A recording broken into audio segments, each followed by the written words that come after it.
Bom dia.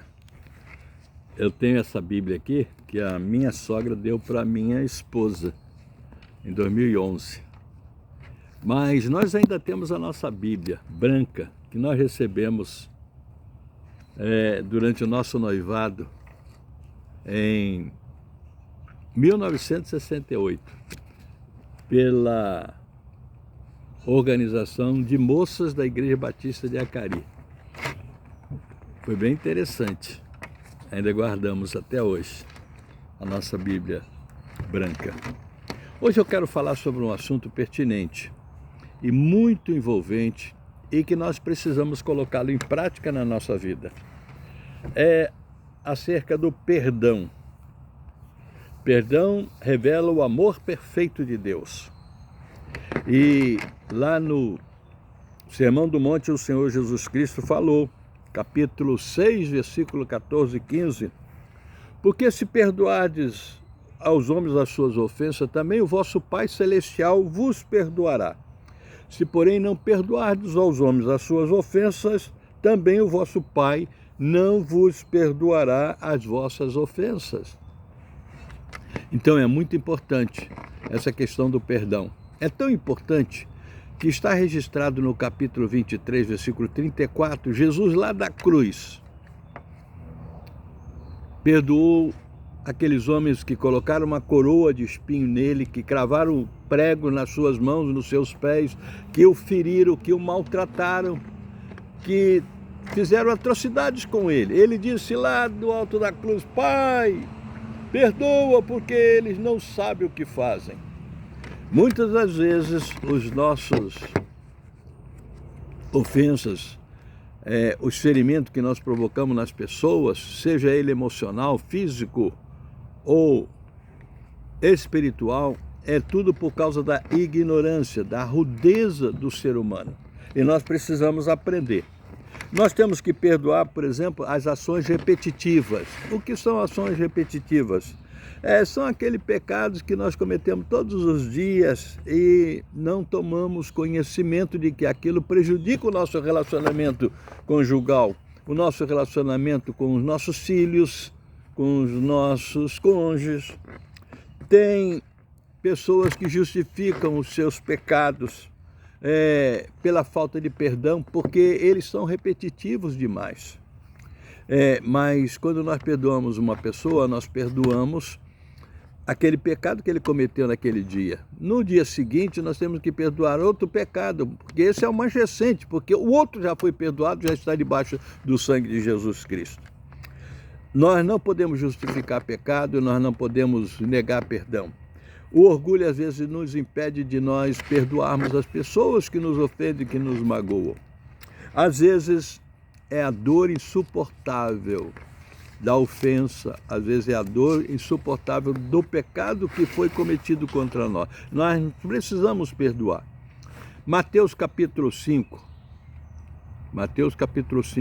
versículo 23 e 24 diz: Portanto, se trouxeres a tua oferta ao altar, e aí te lembrares que teu irmão tem alguma coisa contra ti, deixa ali diante do altar a tua oferta e vai, reconcilia-te primeiro com teu irmão, depois vem e apresenta a sua oferta. Oh, que coisa maravilhosa!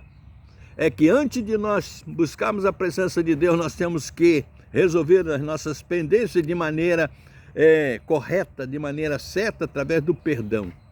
Ou seja, antes da verticalidade da cruz, nós temos que ver a horizontalidade nos nossos relacionamentos humanos. Esses relacionamentos têm que estar sadios, esses relacionamentos têm que estar debaixo do sangue de Jesus para nós termos essa intimidade, essa aproximação com o nosso Criador. Quantas pessoas têm falta de perdão para os outros? E essa falta de perdão afeta não somente a ele, mas o seu casamento. E também um casal é uma só carne, pode ferir um ou outro, bem como tomar ofensa do outro. Quantas vezes um problema no trabalho ou fora da casa trouxe discórdia para o lar e para a família? Lá em Lucas capítulo 12, 13, 14, nós encontramos: E disse-lhe um da multidão: Mestre, diz ao meu irmão que reparta comigo a herança, pois ele lhe dizia: homem, quem me pôs a mim por juiz ou repartidor entre vós? É muita confusão, é muita dificuldade, é muitos problemas que nós temos no seio da nossa família, e nós precisamos desenvolver essa questão do perdão, porque essa questão do perdão vai aliviar as tensões do nosso dia a dia, no nosso relacionamento de ordem doméstica. O perdão é tão importante que em Atos capítulo 7, versículos 59 e 60, o texto nos apresenta Estevão sendo apedrejado, mas ele disse que em invocação dizia: Senhor Jesus, recebe o meu espírito. E pondo-se de joelho, clamou com outra voz: Senhor, não lhes impute esse pecado. E tendo dito isso, adormeceu. Eita, que coisa maravilhosa! Perdão é importante. Perdão é, sem sombra de dúvida, aquilo que traz harmonia para o nosso relacionamento de vida conjugal. Mateus capítulo 18, versículo 20 e 22, porque onde estiverem 2 ou 3 reunidos no meu santo nome, eu estou no meio deles.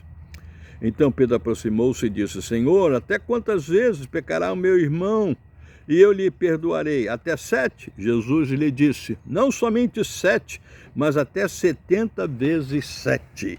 Está aí.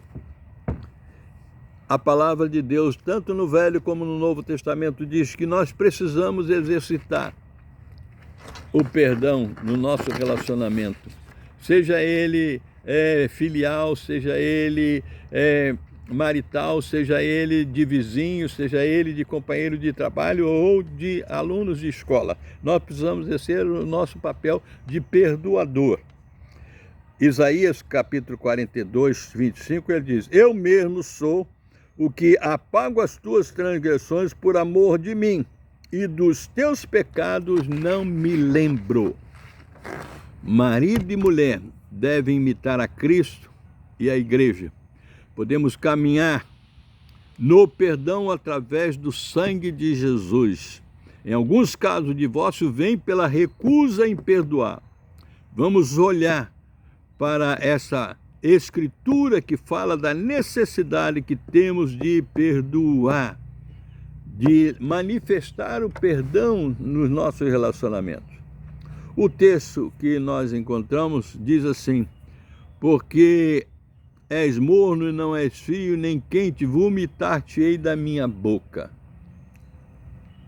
Muitas pessoas acham que são espirituais, muitas pessoas acham que são, mas por falta do perdão, por falta da presença gloriosa, maravilhosa do Espírito Santo que nos reconcilia uns com outros e com Deus, nós nos tornamos morno, e morno nós provocamos vômito no nosso Deus, que nos coloca fora da sua comunhão.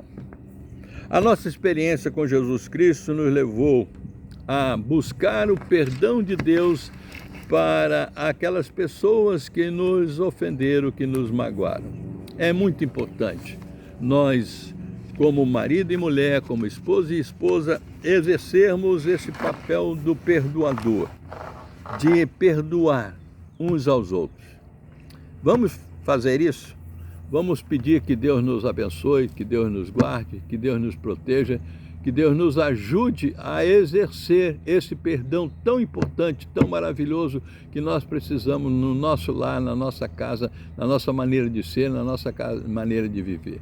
É a nossa oração nessa manhã, no nome e na autoridade de Jesus Cristo. Amém. Que o Senhor nos abençoe, nos guarde e nos proteja. Amém.